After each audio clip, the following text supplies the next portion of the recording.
दोस्तों नमस्कार।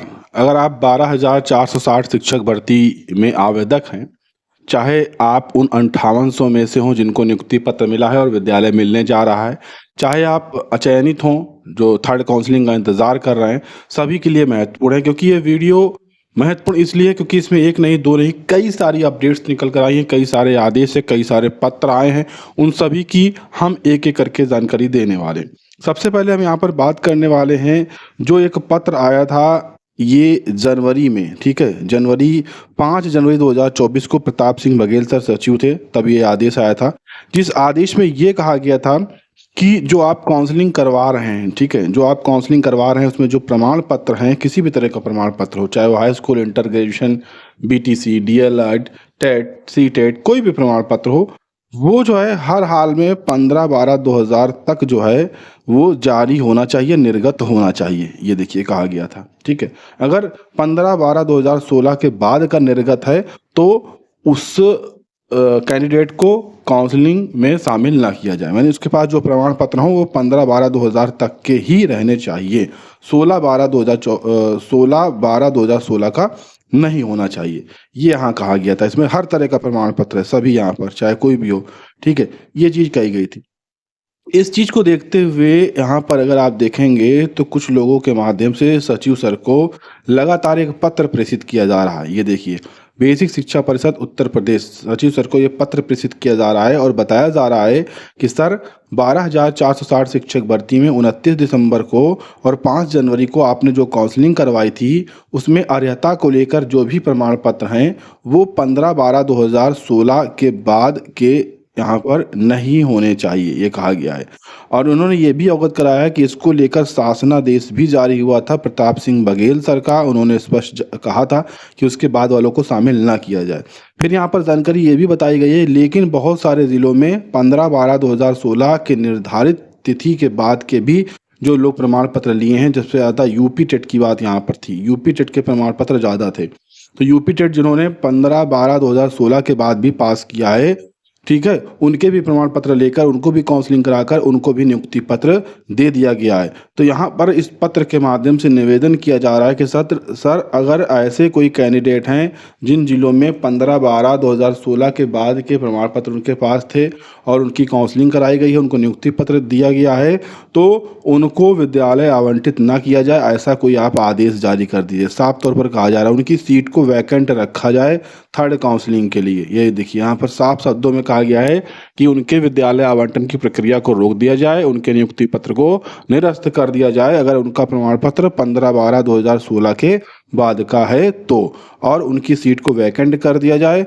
ताकि थर्ड काउंसलिंग में अधिक से अधिक सीटें हो सकें और थर्ड काउंसलिंग में अन्य लोगों को उन रिक्त सीटों पर मौका मिल सके। तो ये पत्र जो है वायरल हो रहा है और इस पत्र को भेजा जा रहा है। साथ में प्रताप सिंह बघेल सर का जो पत्र है वो भी इसमें अटैच किया जा रहा है, क्योंकि बघेल सर ने ये देखिए पत्र में कहा भी था इस चीज़ को लेकर, इसलिए इसको भी यहाँ पर अटैच किया जा रहा है। तो हो सकता है कि इसको लेकर भी कोई सचिव साहब पत्र जारी कर सकते हैं।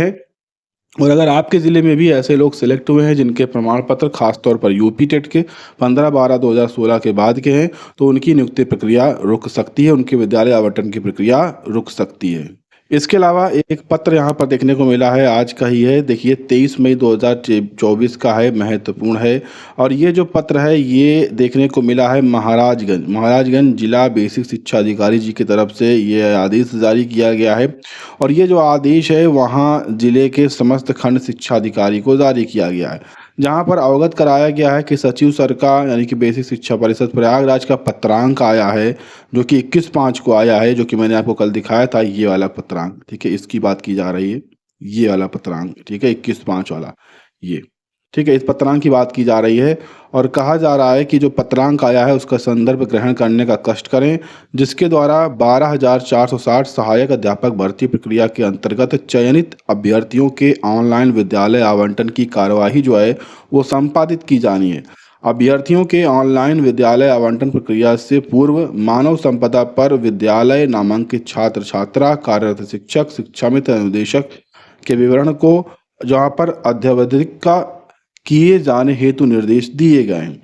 अब यहाँ पर आपको निर्देश दिया जा रहा है कि भाई 30/5/2024 तक अनिवार्य रूप से आप ये डेटा मानव संपदा पोर्टल पर विवरण पर हर हाल में आप फीड कर दें। अगर आप नहीं करते हैं इसका उत्तरदायित्व तो आपका होगा और उक्त कार्य के जो है ये महत्वपूर्ण है, इसलिए इसका जो उत्तरदायित्व है आपका होगा और हर दशा में आपके ऊपर कार्रवाई की जाएगी। यानी जो खंड शिक्षा अधिकारी हैं उनके लिए जिला बेसिक शिक्षा अधिकारी जी की तरफ से ये आदेश जारी कर दिया गया। तो कुल मिलाकर 21 तारीख को जो पत्र आया है उसको लेकर महाराजपुर जिले में कार्रवाई शुरू हो चुकी है और ऐसी ही कार्रवाई अन्य जिलों में भी हो चुकी होगी।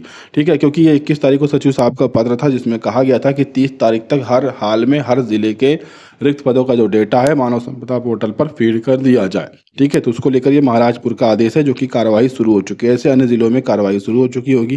तो कुल मिलाकर डेटा फीडिंग का जो कार्य है वो आगे बढ़ चुका है। तो अभी ये महाराजगंज जिले का लेटर प्राप्त हुआ जो कि हमने आपके साथ शेयर किया। अन्य जिलों का भी प्राप्त होगा तो अभी हम आपके साथ शेयर करते रहेंगे। उसके लिए आप चैनल को सब्सक्राइब करके रखें।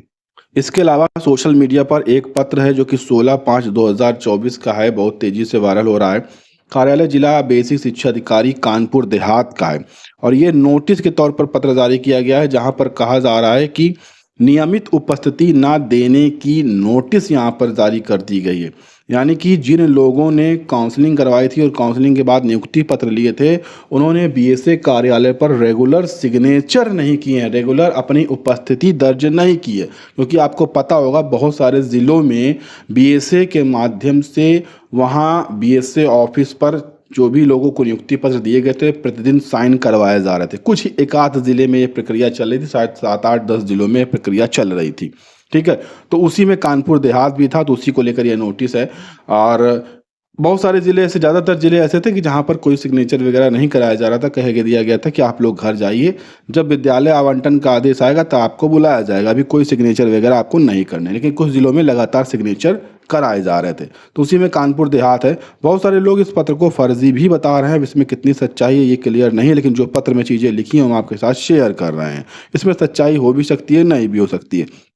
12,460 सहायक अध्यापक भर्ती प्रक्रिया में 613 और 2018 के संबंध में अपील में जो न्यायालय का आदेश आया था 31/10/2023, उसी के कारण पदों पर जो शेष पद थे उसमें 29/12/2023 को एक काउंसलिंग करवाई गई थी और उस काउंसलिंग के बाद जो है जो लोग चयनित हुए थे उनको 30/12/2023 को नियुक्ति पत्र निर्गत कर दिया गया था और उनसे कहा गया था कि जिनको लोगों को नियुक्ति पत्र मिला है वो 1 जनवरी 2024 से, यहाँ पर देखिए 1 जनवरी 2024 से अपना कार्यभार ग्रहण कर लें बीएसए कार्यालय में और कार्यभार ग्रहण करने के उपरांत नियमित रूप से, यहाँ पर देखिए नियमित रूप से उपस्थिति जो है वो उपस्थिति पंजिका में हस्ताक्षर करें।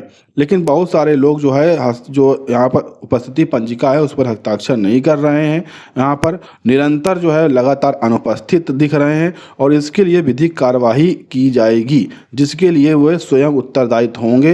ये यहाँ पर आदेश जारी किया गया है। अब यहाँ पर कहा गया है कि कार्यालय में उक्त नियुक्ति के अंतर्गत कार्यभार ग्रहण जो है वो 1 जनवरी से नियमानुसार उपस्थिति के लिए सूचना दी गई थी जिसको नोटिस के तौर पर यह चस्पा किया जा रहा है और जो लोग अपनी उपस्थिति लगातार दर्ज नहीं कराए हैं उनके ऊपर कार्रवाई होगी और इस कार्रवाई के लिए वे स्वयं उत्तरदायित्व होंगे। यहाँ पर रिद्धि पांडे जी हैं, जिला बेसिक शिक्षा अधिकारी कानपुर देहात की तरफ से पत्र जारी किया गया।